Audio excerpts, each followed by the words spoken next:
Como vemos, una vez iniciado el proceso de producción capitalista, este se vuelve imparable.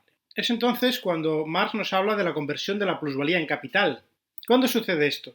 Sucede cuando los beneficios obtenidos de una empresa capitalista se vuelven a convertir en capital para invertirlos en nuevas empresas. Marx nos dice, antes estudiamos cómo brota la plusvalía del capital. Ahora investigamos cómo nace el capital de la plusvalía. La inversión de la plusvalía en capital o la reversión a capital de la plusvalía se llama acumulación de capital. Esto, insiste, se basa en una ficción, en la ficción de que el contrato entre obrero y capitalista es libre. Pero realmente no se intercambian mercancías, fuerza de trabajo, por dinero libremente a un precio equivalente, sino que el obrero vende por debajo de su valor, del valor que realmente produce su fuerza de trabajo. Dice Marx, la propiedad vista desde el lado capitalista se convierte en el derecho a apropiarse del trabajo ajeno no retribuido o a su producto, y vista del lado del obrero como la imposibilidad de hacer suyo el producto de su trabajo. Es decir, no se trata de una discusión filosófica sobre la legalidad o justicia de la propiedad privada, sino en el capitalismo la propiedad privada solo pertenece al capitalista. El trabajador, por más que trabaje y trabaje y trabaje, no va a poder conseguir acumular capital, no va a conseguir una propiedad privada propia. Por eso la transformación originaria del dinero en capital exige tres cosas. Primero, que el producto pertenezca al capitalista y no al obrero. Segundo, que el valor de ese producto encierra una plusvalía que no ha costado nada al capitalista. Y tercero, que el obrero sobreviva y se reproduzca. Es decir, que el obrero se le dé lo suficiente como para no morirse de hambre y poder criar más hijos que permitan crear más obreros. La riqueza social se convierte, en proporciones cada vez mayores, en propiedad de quienes disponen de unos medios para apropiarse constantemente del trabajo no retribuido de otros. Y de ahí se llega a las definiciones clásicas del capital que toma de autores anteriores.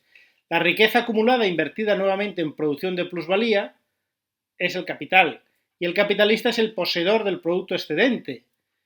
Y todo capital es interés acumulado o capitalizado, pues el interés no es más que una modalidad de la plusvalía. En este sentido, Marx no distingue ahora de lo que sería la renta, por ejemplo, el arrendamiento de unas tierras, del interés por el arrendamiento de un dinero o de la ganancia por el ejercicio de una actividad empresarial. Para él las tres son formas de plusvalía. Aquí discrepa de Adam Smith, que dice que en un sistema capitalista el capital generado por el propio sistema acaba volviendo a revertir sobre obreros, pues se producen nuevas actividades donde contratarlos. Insisto que más para esto es una ficción. El capitalismo no produce ni mercancías ni produce empleo. El capitalismo lo que produce son plusvalías, busca generar beneficios exclusivamente, no busca dar trabajo a los pobres ni busca ni siquiera mejorar las condiciones de vida de todo el mundo, busca su máximo beneficio. Y no puede escaparse de él. Hay una distinción clásica también entre una plusvalía que se acumula entre renta y acumulación. La primera es la que gasta el capitalista en su fondo de consumo, en sus gastos personales. Y la segunda es la que utiliza para volver a reinvertir. Esto lo diferencia un poco del terrateniente. El terrateniente feudal, terrateniente rural, no reinvierte sus ganancias porque eso supondría comprar muchas más tierras y generalmente el terrateniente rehace tanto a comprar como a vender porque es de lo que vive, de las rentas.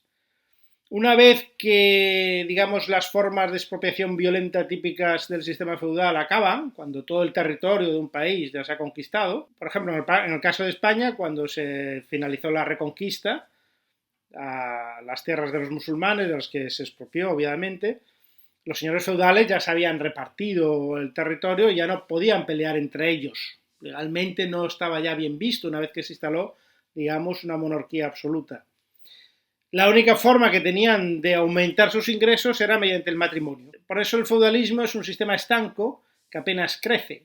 Crece muy lentamente a través de las leyes de herencia y del mayorazgo, que precisamente el mayorazgo es otra ficción jurídica que hoy no admitiríamos. No admitiríamos que toda la herencia de una persona vaya solamente al hijo mayor y no se reparte entre todos los hijos.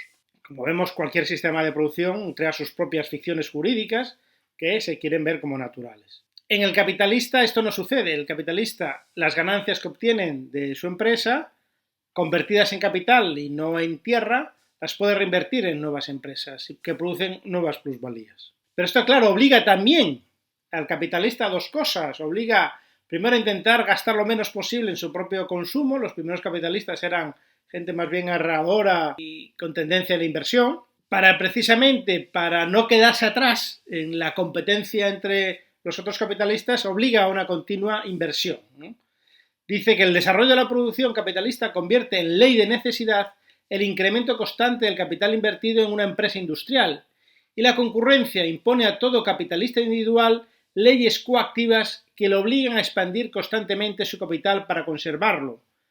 Esto es lo que hoy un economista moderno diría o crecer o morir.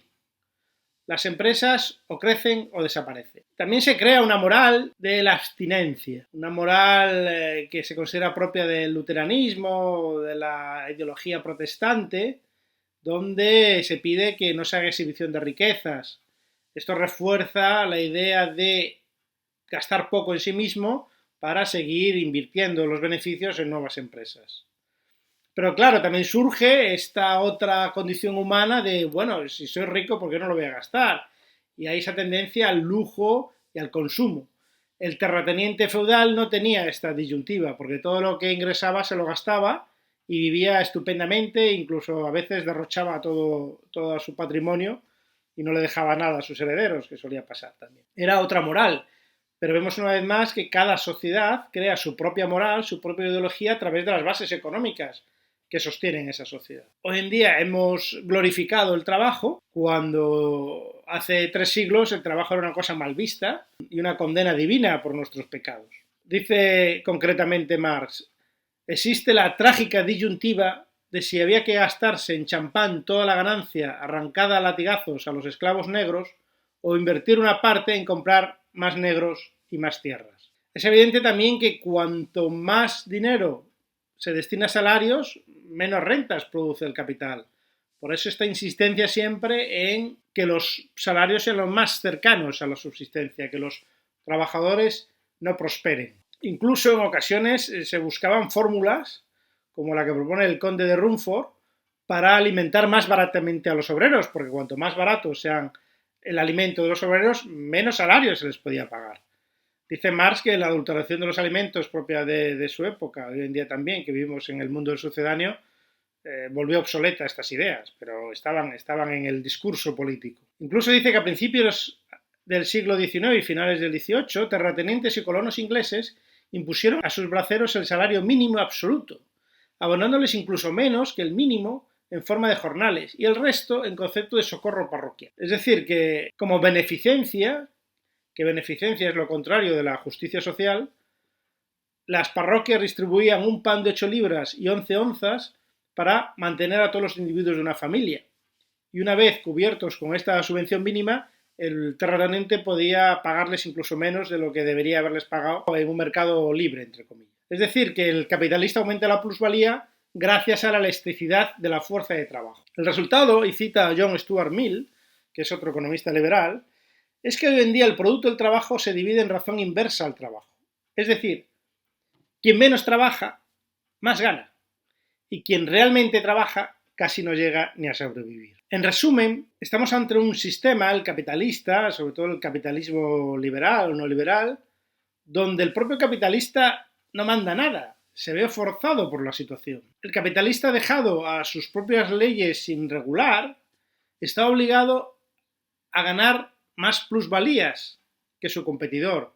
Y esto solo lo puede hacer explotando aún más a los trabajadores. ¿Por qué? Porque si no, él mismo acaba desapareciendo como capitalista. Si no genera los suficientes ingresos, tanto para mantenerse como para volver a reinvertir, para crear más empresas, sus competidores acabarán teniendo mayor fuerza que él y acabarán o bien barriéndole del mercado o bien comprándole su propia empresa. Esta es una de las fórmulas clásicas de creación de monopolios y oligopolios. Las empresas que acaban teniendo un puesto predominante en su mercado acaban adquiriendo las empresas de la competencia. ¿Para qué? Para dominar todavía mejor el mercado.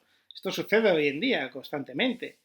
Recientemente lo estamos viendo en las telecomunicaciones. Cada vez que una compañía de teléfonos ofrece una tarifa más barata, acaba siendo comprada por el competidor.